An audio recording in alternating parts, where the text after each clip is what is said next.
یہاں پر وہ محدثین فرماتے ہیں کہ فحدث کا جو لفظ ہے، فحدث، اس لفظ سے حدیث کا لفظ نکلا۔ کیا شیخ الاسلام مولانا شبیر احمد عثمانی رحمۃ اللہ علیہ فرماتے ہیں کہ فحدث سے حدیث ہے، اس کا مطلب ہے کہ حدیث کا مطلب یہ کہ اللہ تبارک و تعالیٰ کی نعمتوں کو سرکار دو عالم صلی اللہ علیہ وسلم بیان کرتے ہیں۔ چنانچہ نبی پاک جو حدیث بیان کر رہے ہیں یہ حقیقت میں اللہ تبارک و تعالیٰ کی وہ نعمت ہے جو علم الاولین والآخرین کی نعمت آپ کو عطا ہوئی، وہ علم اللہ تبارک و تعالیٰ آگے امت تک پہنچاتے ہیں، اور اسی علم کو حدیث کہتے ہیں۔ اور حدیث بھی وہی ہے، قرآن بھی وہی ہے، حدیث بھی وہی ہے، اور قرآن وہی ہے، مطلوب وہی ہے، وہ وہی ہے جس کی تلاوت کی جاتی ہے، اور حدیث وہ وہی ہے جس کی تلاوت نہیں کی جاتی ہے، وہی وہ بھی اللہ ہی کی طرف سے اللہ تبارک و تعالیٰ کو القاء کرتے ہیں اور سرکار دو عالم صلی اللہ علیہ وسلم اس کو بیان کرتے ہیں۔ پھر جو قرآن میں فرمایا وما ينطق عن الهوى ان هو الا وحی یوحى، کہ یہ محمد، یہ تمہارے ساتھی کوئی بھی چیز اپنے دل سے بیان نہیں کرتے، اپنی طرف سے بیان نہیں کرتے، وہی بیان کرتے ہیں جو اللہ تبارک و تعالیٰ کی طرف سے وحی آتی ہے۔ چنانچہ حدیث بھی وحی کے ذریعے سے عطا کی جاتی ہے اور سرکار دو عالم صلی اللہ علیہ وسلم بیان کرتے ہیں۔ اور حدیث کے جو احادیث طیبہ نبی پاک صلی اللہ علیہ وسلم کی، ان کو جمع کرنے میں پھر امت نے اتنی محنت کی، اتنی محنت کی، محدثین نے اپنی زندگیاں لگا دی ان احادیث کو جمع کیا، لاکھوں حدیثیں سرکار دو عالم کی جمع کی۔ کسی نبی کا اتنا ذخیرہ جمع نہیں ہے جتنا بڑا ذخیرہ خود سرکار دو عالم صلی اللہ علیہ وسلم کا جمع۔ پھر وہ حدیثوں کو کیٹیگرائز کر دیا، صحیح حدیث ہے، حسن حدیث ہے، قوی حدیث ہے، ضعیف حدیث ہے، مقبول حدیث ہے، مردود حدیث ہے، موضوع حدیث ہے، ایک ایک حدیث کو ڈفرینشیٹ کر دیا اور محدثین نے زندگیوں کی زندگی لگا دی۔ اور محدثین کے امیر المومنین کون ہیں؟ امیر المومنین فی الحدیث امام بخاری۔ امام بخاری امیر المومنین فی الحدیث ہیں جنہوں نے صحیح بخاری لکھی، اور جس کے بارے میں فرمایا کہ اصل کتب بعد کتاب اللہ، کہ اللہ تبارک و تعالیٰ کی کتاب کے بعد صحیح ترین کتاب اگر زمین پر کوئی ہے تو وہ صحیح بخاری۔ اس بخاری شریف کو وہ فضیلت دی کہ امام بخاری نے اس کتاب کو لکھنے میں کتنی محنتیں کی ہیں، 16 سال کے اندر یہ کتاب مکمل کی، اور تقریباً 7000 احادیث اس کے اندر جمع کی ہیں۔ اور ایک ایک حدیث لکھنے سے پہلے امام بخاری نے غسل کیا، 2 نفل ادا کیے، اور خوشبو لگائی، اور استخارے کی نیت سے لیٹ گئے۔ پھر استخارے میں جب اللہ نے شرح صدر عطا کر دیا تو بیدار ہو کر اب حدیث نقل کی۔ اب اندازہ کر سکتے کس انداز سے لکھی، اور کہاں لکھی؟ رسول اللہ صلی اللہ علیہ وسلم کے روضہ اقدس میں بیٹھ کے، ریاض الجنہ میں اور آپ کے روزے کے درمیان میں بیٹھ کے آپ نے حدیث لکھی 16 سال میں۔ اس کا بہت بڑا حصہ آپ نے، ابواب کا بہت بڑا حصہ وہ بیت اللہ کے اندر وہاں مزاب رحمت کے پاس بیٹھ کے لکھا۔ اس طریقے سے یہ مقدس کتاب تیار ہے صحیح بخاری، اور صحیح بخاری کو اللہ نے ایسی برکت عطا کی ہے کہ 13 صدیوں سے امت کا معمول ہے کہ اگر جب آفتیں امت پہ آتی ہیں، مصیبتیں امت پہ آتی ہیں، تو امت کے لوگ اس بخاری شریف کی تلاوت کرتے ہیں۔ پوری بخاری شریف کی تلاوت کر کے جب دعا کرتے ہیں اللہ تبارک و تعالیٰ یقیناً دعا قبول کر لیتا ہے۔ یہ وہ بخاری شریف۔ امام مروزی فرماتے ہیں کہ میں سو رہا تھا، میں نے خواب میں رسول اللہ کو دیکھا، حرم میں سو رہے تھے، اور رسول اللہ کہا امام مروزی تم کون سی کتاب پڑھتے ہو؟ اس وقت امام شافعی رحمۃ اللہ علیہ کی حدیث کی کتاب مارکیٹ میں آئی ہوئی تھی۔ کہا جی میں امام شافعی کی کتاب الشافعی پڑھتا ہوں۔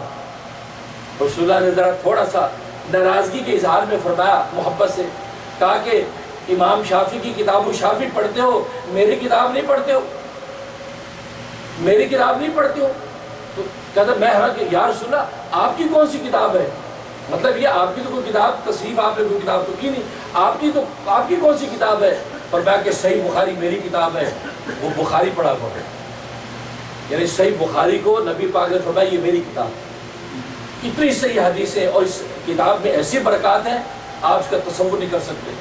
اس لیے عام طور پر امت کا یہ معمول ہے کہ جب قرآن بخاری شریف ختم ہوتی ہے اور طالب علم عالم بنتے ہیں، عالم کی آخری سال کی یہ کتاب ہے، اور جب آخری حدیث تلاوت کی جاتی ہے، آج ختم بخاری ہو رہا ہے، آخری حدیث جب تلاوت کی جاتی ہے وہ وقت قبولیت دعا کا ہوتا ہے، اور امت کے لوگ کہاں ہمارے ملکوں میں تو اس کا بڑا رواج ہے، دنیا کہاں سے پہنچتی ہے کہ آج محدث آخری حدیث تلاوت کرے گا، اور آج اپنے طرف سے جو مانگیں گے وہ یقیناً قبول ہوگا، اور کوئی بھی اس مجلس سے محروم نہیں لوٹتا۔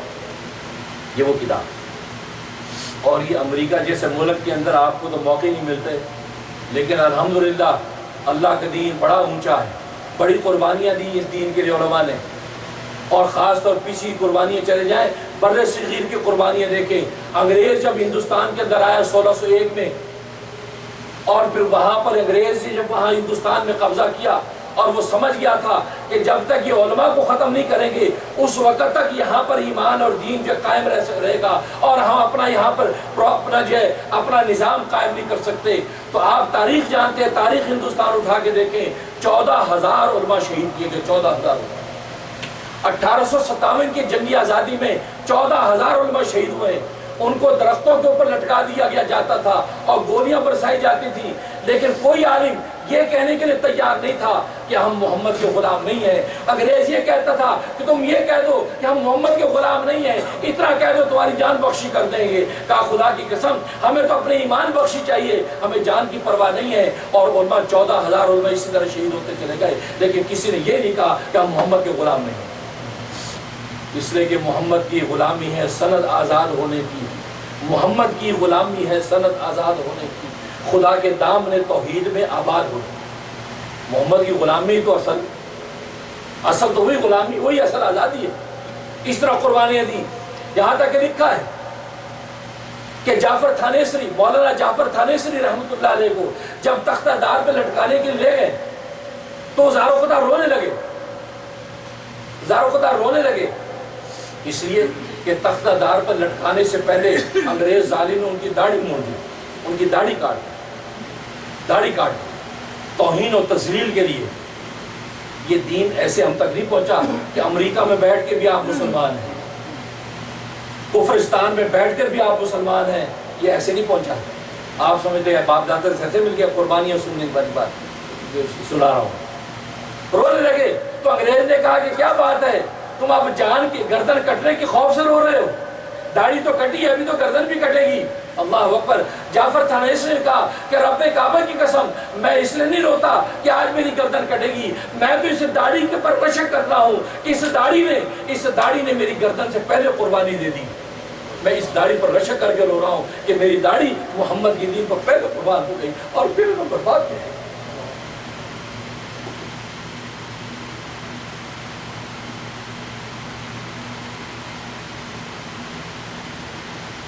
ایک واقعہ نہیں، تاریخ بڑی پڑی ہے،